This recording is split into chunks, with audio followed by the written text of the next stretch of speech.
حصل مظلي ماسو على صيدين ثمينين في العاصمة الجزائرية، هما شربي والعربي بن المهيدي، وهما عضوان في جبهة التحرير الوطني، والعربي بالذات هو عضو في لجنة الخمسة واقتيد لمقر الجنرال بيجار.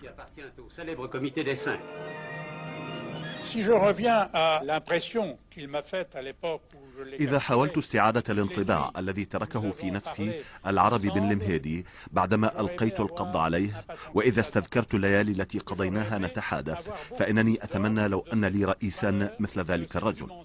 أتمنى لو كان لي الكثير من الرجال من طينة العربي بن المهيدي.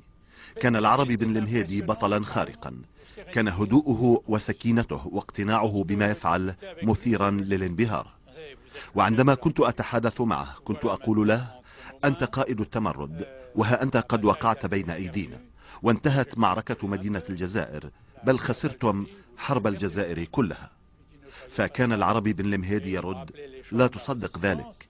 كان يذكرني بأغاني المقاومة التي تقول إنه إذا مات رجل واحد فسيحل آخر مكانه.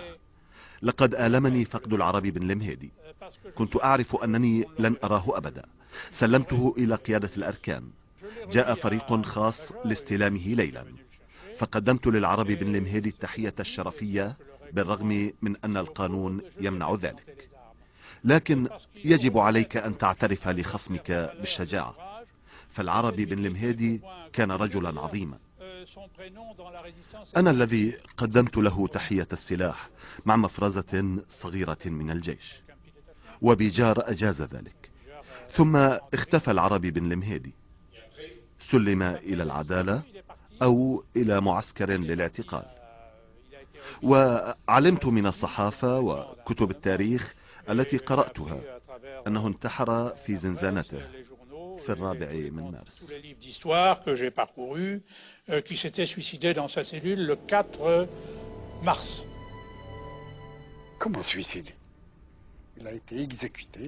يقولون العربي بن مهيدي انتحر، لقد أعدموه ثم ذهبوا إلى المستشفى ليدعوا من هناك أنه انتحر.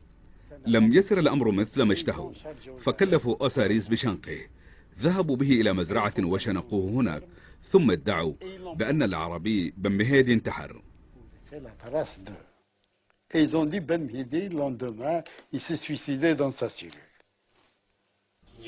وهل صدقتم ذلك؟ ليست المشكلة في عدم تصديقي، المشكلة هي أنه مات. لعل لديك فكرة عن الطريقة التي مات بها. المهم أنه مات.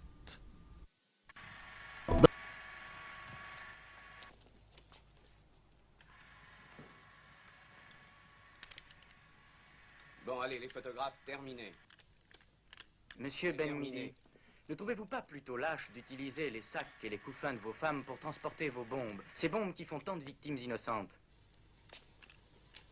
Et vous, ne vous semble-t-il pas bien plus lâche de larguer sur des villages sans défense vos bombes au napalm qui tuent 1000 fois plus d'innocents? Évidemment, avec des avions, ça aurait été beaucoup plus commode pour nous. Donnez-nous vos bombardiers, monsieur, et on vous donnera nos couffins. Mr. Ben-Midi, in your opinion, does the FLN still have some chance of defeating the French army? Il demande, Monsieur Ben-Midi, selon vous, le FLN a-t-il encore quelque chance de battre l'armée française? Selon moi, le FLN a beaucoup plus de chances de battre l'armée française que celle-ci n'en a d'arrêter le cours de l'histoire. Une déclaration du colonel Mathieu nous a appris que vous avez été arrêté par hasard, pratiquement par erreur. Les parachutistes étaient en train de rechercher un personnage beaucoup moins important que vous-même. Pourriez-vous nous dire pour quelle raison vous vous trouviez dans l'appartement de la rue de Bussy? Je peux seulement vous dire qu'il eût mieux valu pour moi n'y avoir jamais mis les pieds. Cela suffit pour l'instant, messieurs. Il est tard et nous avons tous à travailler. C'est terminé le spectacle? Oui, il est terminé. Avant qu'il ne produise un effet contraire.